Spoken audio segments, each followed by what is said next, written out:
জ্বালানি তেলের সংকট ও অনিয়ম নিয়ন্ত্রণে চুয়াডাঙ্গায় নো কার্ড নো ফুয়েল কার্যক্রম শুরু হলেও তা ঠিকমতো মানা হচ্ছে না। জেলা প্রশাসনের সিদ্ধান্ত অনুযায়ী আজ থেকে ফুয়েল কার্ড ছাড়া কোনো যানবাহনকে জ্বালানি সরবরাহ করা হবে না।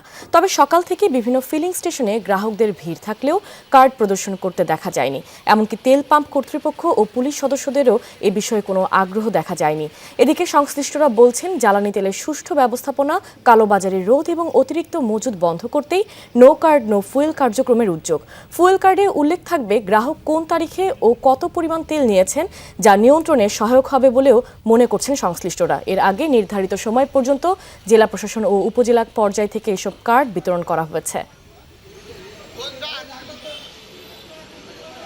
ফুয়েল কার্ড পাইয়ে নিয়ে তো সে লাইনে দাঁড়াতে হচ্ছে, আবার কার্ড না করেও তারাও তেল পাইছে, তার লাভটা আমি তো কিছুই বুঝতে পারছি। কার্ড নিয়ে আসতে যে হয়রানি, দীর্ঘক্ষণ লাইনে দাঁড়িয়ে থেকে একটা ভোগান্তি। আর ছাড়া যারা এসছে তারা অবৈধ হয়েছে।